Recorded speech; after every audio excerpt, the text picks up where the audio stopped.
झारखंड के पाकुड़ जिले के एक छोटे से गांव में बहुत से परिवार रहते थे। कुछ ऐसे जिनके आंगन में खुशियां खिलती थीं और कुछ ऐसे भी जिनके चूल्हे भी कभी कभी ही जलते थे। अमीर भी थे, गरीब भी। लेकिन उन सब में एक परिवार ऐसा भी था जिसकी गरीबी सबकी आंखों को नम कर दे। एक टूटी फूटी झोपड़ी, दीवारें मिट्टी की और छत बस नाम की।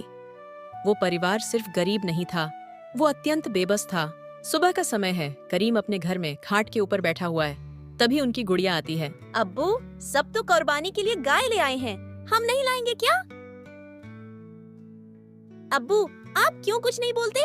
सब लोग तो हर साल कुर्बानी करते हैं और गोश्त खाते हैं, लेकिन हम लोग तो खा ही नहीं पाते। इस बार आप भी एक कुर्बानी दीजिए ना। हाँ बेटी, इंशाल्लाह इस बार जरूर देंगे। पिछले साल भी नहीं दिए थे। इस बार कुर्बानी की ईद पर मेरी गुड़िया भी गोश्त खाएगी, खूब खाएगी। तू चिंता मत कर मेरी बेटी। सच में अब्बू, इस बार आप कुर्बानी दोगे? मेरी प्यारी छोटी माँ, सच में कह रहा हूँ, उदास मत हो जा, जरा खेल के आ।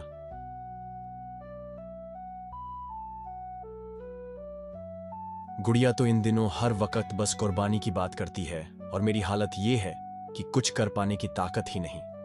इन मासूम बच्चों को मैं क्या समझाऊं? उसी वक्त उनकी पत्नी पास आ जाती हैं। इतना उदास क्यों बैठे हो, क्या हुआ है? अब क्या बचा है? जब किस्मत ही साथ न दे तो फिर क्या हो सकता है? कुछ दिनों से देख रही हूँ तुम्हारा मन बहुत उदास रहता है। ऐसे चुपचाप खुद को तकलीफ मत दो, मुझसे भी तो कुछ कहो। सबकी कुर्बानी देखकर गुड़िया मुझसे भी पूछती है, अब्बू हमारे घर में कुर्बानी क्यों नहीं होती? मैं उसे कुछ जवाब नहीं दे पाता। उसके जन्म के बाद से इस घर में कभी कुर्बानी होती ही नहीं देखी मेरी गुड़िया ने। तुम सच कह रहे हो, गुड़िया भी मेरे पास आकर पूछती है, लेकिन मैं उसे कुछ समझा नहीं पाती। ईद के दिन सब लोग खाते और हंसते खेलते हैं, खुशियाँ मनाते हैं। मेरी गुड़िया भी उन खुशियों का थोड़ा सा हिस्सा बनना चाहती है, लेकिन वह तो कुछ कर भी नहीं सकती। अब अच्छा नहीं लग रहा है, जरा बाहर जा रहा हूँ, देखता हूँ कोई और रास्ता निकल सकता है या नहीं। इस तरह हाथ पैर समेटकर चुपचाप बैठे रहने से कोई फायदा नहीं होगा। ठीक है, जाओ और देखो कि क्या कर सकते हो।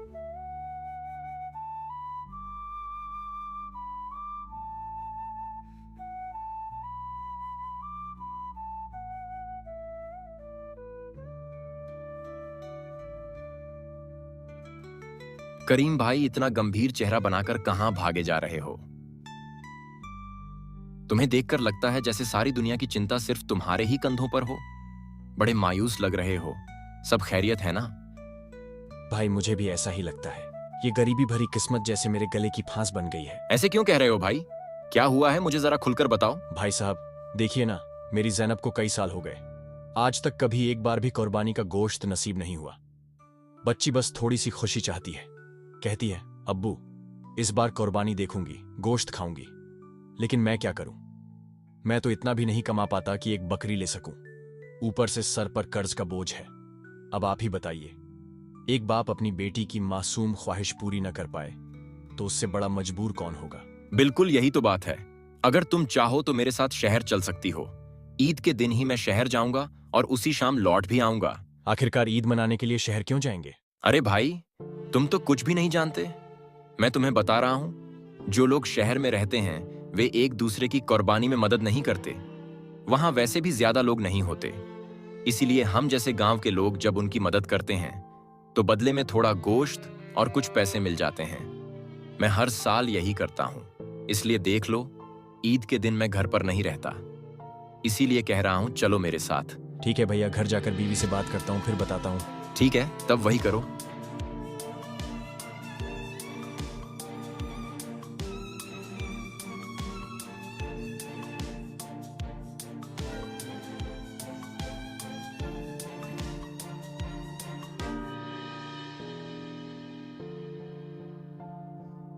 अभी तो गए थे, फिर इतनी जल्दी वापस भी आ गए। रास्ते में रहीम भाई से मुलाकात हुई। भाई कह रहे थे कि अगर उनके साथ शहर जाकर लोगों की कुर्बानी में मदद करूं तो वहां से गोश्त और कुछ पैसे दोनों मिल जाएंगे। सच में? तुमने क्या कहा? मैंने अभी तक कुछ नहीं कहा है, लेकिन सोच रहा हूं कि जाऊं क्या कहूं। हर साल तो गांव में लोगों की कुर्बानी में मदद करता हूं, लेकिन देखो ना, जब कुर्बानी खत्म हो जाती है तो जैसे कोई पहचानता ही नहीं।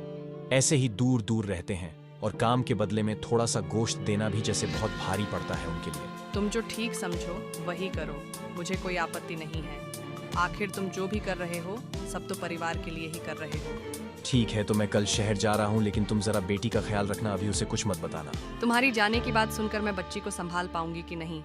ठीक है, तब मैं एकदम सुबह सुबह निकल जाऊंगा।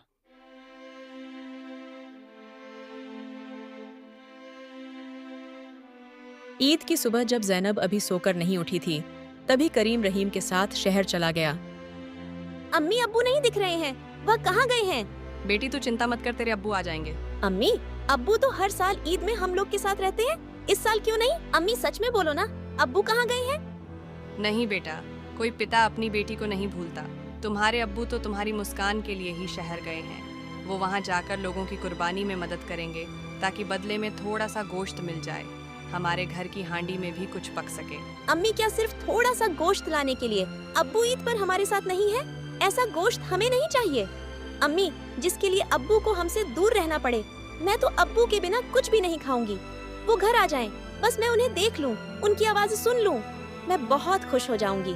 अम्मी मैं अल्लाह से दुआ करूंगी, अम्मी अब्बू को गोश्त नहीं, उनकी बेटी की याद वापस खींच लाए। वो जल्दी जल्दी घर आ जाएं, मैं बस उन्हें गले लगाना चाहती हूँ। जैनब ये बात कहकर रो पड़ती है। रो मत मेरी गुड़िया, तेरे अब्बू जल्दी आ जाएंगे। ये बात कहकर उनकी अम्मी उसे गले लगा लेती है। जानती हूँ बेटी, पर जब पेट में भूख हो और जेब में कुछ ना हो तो बाप को अपने बच्चों की खुशी के लिए बहुत दूर तक जाना पड़ता है। करीम भाई, हम लोग तो शहर आ चुके हैं। अगर समय मिलेगा ना तो 4-5 घर में कुर्बानी करेंगे। ठीक है भाईजान। आइए पहले नमाज पढ़ लें, फिर इंशाअल्लाह कुर्बानी अदा करेंगे। बिल्कुल सही फरमाया आपने। चलिए नमाज की फजीलत हासिल करते हैं, फिर कुर्बानी अदा करेंगे। इंशाअल्लाह सब कबूल हो।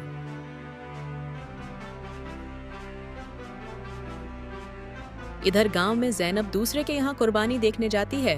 अरे आज तुम्हारे घर से बहुत अच्छी खुशबू आ रही है, क्या पक रहा है? ओह, तुम्हें भी खुशबू आ गई?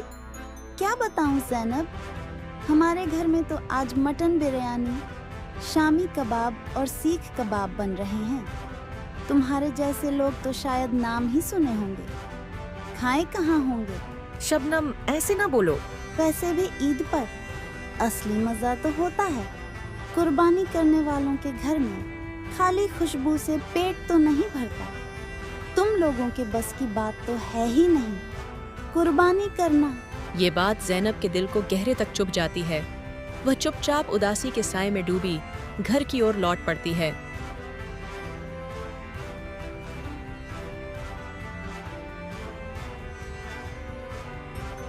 क्या हुआ, मेरी बच्ची सहेली से मिलकर आई, फिर चेहरा ऐसे क्यों लटका हुआ है? अम्मी आज शबनम ने बहुत बुरा बोला।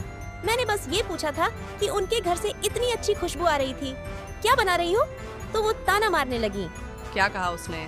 कहने लगी कि हमारे जैसे लोग तो सिर्फ खुशबू से ही पेट भरते हैं, असली मजा तो कुर्बानी करने वालों के घर में होता है। और बोली कि शामी कबाब बिरयानी शायद हमने कभी खाए ही नहीं होंगे। अरे मेरी गुड़िया, खाने के नाम पर किसी का दिल दुखाना अल्लाह को बिल्कुल पसंद नहीं। हमें भले कुर्बानी नसीब न हुई इस बार, लेकिन हमारी नियत पाक है और अल्लाह नियत देखता है, हैसियत नहीं। तो क्या गरीब होना गुनाह है अम्मी? नहीं बेटी, गुनाह तो वो है जो किसी गरीब को उसके हालात के लिए ताना मारे। हमारा दिल साफ है और यही सबसे बड़ी दौलत है। कुर्बानी का मांस काटा जा चुका है, तभी भैया बुला लेते हैं। रहीम भाई, इस बार गोश्त कुछ कम हो गया, रिश्तेदारी में बांटने में ही पूरा निकल गया। आपकी मेहनत का बदला कुछ ज्यादा पैसे दे रहा हूँ, रख लीजिए। इस बार मांस नहीं दे पाया, लेकिन दिल से शुक्रिया है आपका। ठीक है भाईजान, खैर अल्लाह ने जो नसीब में लिखा है वही मिलेगा।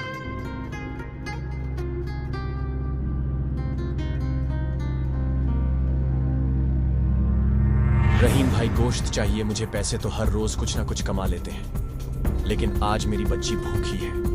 सुबह से बस यही पूछ रही है, अब्बू इस ईद पर भी गोश्त नहीं मिलेगा। ठीक है भैया, मैं तुम्हारा दर्द समझ रहा हूँ, लेकिन क्या करूँ, जो नसीब में लिखा होता है वही होता है।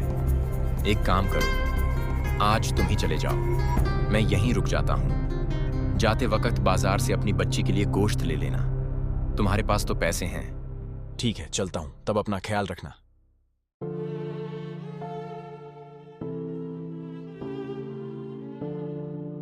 अरे देख रही हो ना तुम, हर साल वही हाल। जैनब को देखो, खुद तो कुर्बानी देती नहीं और दूसरों के घर गोश्त सूंघने चली आती है। हाँ बे बहन, आज फिर वही हुआ। हमारी पड़ोसन शबीना के घर चली गई थी कुर्बानी के वक्त, और शबीना ने सीधा कह दिया, तुम्हारे जैसे मुफ्तखोरों के लिए ये कुर्बानी नहीं है। फिर क्या, बेचारी मुंह लटका के वापस लौट आई। माँ को ख्याल भी नहीं बेटी किस किस घर में जाती है, ये बेचारी नहीं बेशर्म है। अरे खुद की औकात देखनी चाहिए ना। कुर्बानी तो दूर, नमक तेल भी मांग के चलता है इनका घर। एक बात कहूँ, इन जैसे लोगों को तो कुर्बानी के दिन घर से बाहर नहीं निकलना चाहिए। ना दिल है देने का, ना औकात, बस पेट है औरों की थाली ताकने का। तेरे पास जितने भी पैसे हैं वे जल्दी निकल कर मेरे को दे दे, नहीं तो मैं तुझे मार डालूंगा। चल जो भी है निकाल दे, वरना ठीक नहीं होगा। मेरे पास ज्यादा कुछ नहीं है। मेरी एक छोटी सी बेटी है। आज कुर्बानी का दिन है, बस उसके लिए गोश्त लेने निकला था। कसम खुदा की, उसी की खुशी के लिए निकला हूँ। मुझ पर रहम करो भाई। जो थोड़े पैसे हैं उन्हीं से उसका चेहरा खिल जाएगा। मुझे छोड़ दो। लेकिन चोर मानते नहीं है, उसे पैसा छीन लेते हैं और बोलता है, और निकाल तभी दूसरा चोर बोलता है, छोड़ दे यार, इसके पास कुछ खास है भी नहीं, और देख इसकी आंखों में डर नहीं, बस बेटी का दर्द है। ये कहकर उसे छोड़ देते हैं।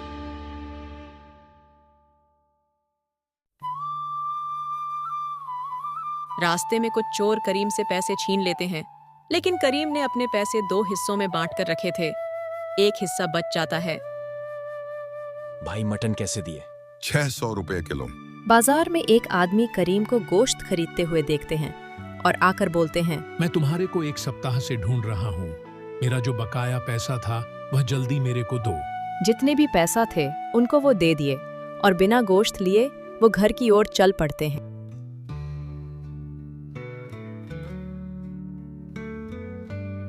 क्या हुआ, खाली हाथ लौटाए? करीम सारे घटना को व्यक्त करता है अपनी बीवी के पास। आप चिंता मत कीजिए, हम लोग फिर से मेहनत करेंगे इस साल। कुर्बानी नहीं हुआ तो क्या हुआ, हम लोग का दिल साफ और पाक है, इंशाल्लाह अगले साल करेंगे। अबू अब आ गए। मुझे गोश्त नहीं चाहिए, सिर्फ आपका प्यार चाहिए, वही काफी है मेरे लिए। चिंता मत कर मेरी गुड़िया, मैं तेरे लिए फिर से गोश्त लाऊंगा। अगली साल जरूर कुर्बानी करेंगे इंशाल्लाह। 1 साल बीत जाने के बाद जैनब की सहेली आती है कुर्बानी की गोश्त लेकर। तेरे बिना तो मुझे ईद में अच्छा नहीं लगता है जैनब, तू मेरे सबसे अच्छी दोस्त है। मुझे भी तुम्हारे बिना मन नहीं लगता है। यहाँ कहानी में जो दिखाया गया है, एक्चुअल में कुर्बानी ऐसे नहीं होते हैं। कुर्बानी सिर्फ एक जानवर को ज़बह करना नहीं है, ये एक दिल की हालत है, एक सच्चा पैगाम है अपने रब के लिए सब कुछ कुर्बान कर देने का। ये हज़रत इब्राहीम अलैहिस्सलाम की वो याद है जब अल्लाह के हुक्म पर उन्होंने अपने सबसे प्यारे बेटे हज़रत इस्माईल अलैहिस्सलाम को कुर्बान करने का इरादा कर लिया, सिर्फ इसलिए कि अल्लाह राज़ी हो जाए। उस वक्त अल्लाह ने इस्माईल अलैहिस्सलाम की जगह एक जानवर भेज दिया, और तभी से ये सुन्नत बनी कि जो दिल से अपने रब के लिए कुर्बान हो वही सच्चा मोमिन होता है। हम कुर्बानी करते हैं क्योंकि ये हमारे ईमान का इम्तिहान है। ये हमें सिखाता है कि दुनिया की कोई भी चीज़, चाहे वो हमारी चाहत हो, आराम हो या माल दौलत, अल्लाह की रज़ा से बढ़कर नहीं है। कुर्बानी हमें सिखाती है कि त्याग और फिदा होना ही सच्ची बंदगी है। ये एक मौका है अपने नफ्स को कुर्बान करने का, अपने दिल को साफ करने का और अल्लाह के करीब जाने का। अल्लाह से कुर्बानी का गोश्त अल्लाह की नेमत है। इसे हमें 3 हिस्सों में बांटना चाहिए।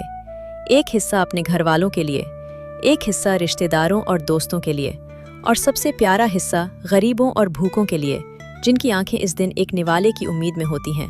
जब किसी गरीब के चूल्हे पर कुर्बानी का गोश्त पकता है तो वहाँ सिर्फ खाना नहीं, दुआओं की खुशबू भी उठती है, ताकि खुशियाँ सिर्फ हमारे घर तक सीमित न रहें, बल्कि हमारे गली, मोहल्ले और समाज में भी बांटी जा सकें। क्योंकि कुर्बानी सिर्फ जानवर काटने का नाम नहीं, बल्कि दिलों को जोड़ने का नाम है। कुर्बानी का असली मतलब ये नहीं कि सिर्फ जानवर काट दो। असल कुर्बानी वो है जब हम अपने घमंड, हसद और बुराई को काटें, जब हम किसी भूखे को खिलाएं, किसी दुखी के आंसू पोंछें और किसी बेसहारे को गले लगाएं। कुर्बानी एक एहसास है। गोश्त से पहले दिल बांटा जाता है, जहां दुआओं से पहले नीयत साफ की जाती है और जहां अल्लाह की रज़ा हर चीज़ से ऊपर रखी जाती है। कुर्बानी उन मुसलमानों पर वाजिब होती है जो 1. मुसलमान हों, 2. अक्लमंद समझदार हों, 3. बालिग बड़े हों, 4. मुकीम मुसाफिर ना हों यानी जो अपने शहर में हो, सफ़र में ना हो। 5 मालदार हो, यानी जिनके पास निसाब के बराबर माल या ज़रूरत से ज़्यादा सामान हो। अगर किसी के पास 87-38 ग्राम सोना या 612-36 ग्राम चांदी के बराबर मालियत हो, या इतना कैश जेवर व्यापार का माल या ज़रूरत से ज़्यादा सामान हो, तो उस पर कुर्बानी वाजिब हो जाती है। हर कहानी एक सबक होती है और हर सबक हमारी ज़िंदगी को थोड़ा बेहतर बनाता है। अगर आप भी चाहते हैं ऐसी कहानियाँ जो सिखाएं, रुलाएं और मुस्कान दे जाएं, हमारे चैनल पर हर वीडियो एक आईना है जो आपको खुद से, अपनी मिट्टी से और अपने संस्कारों से जोड़ता है। अगर दिल से कहानियाँ सुनते हो तो दिल से एक सब्सक्राइब रेशमी टून्स को ज़रूर करना।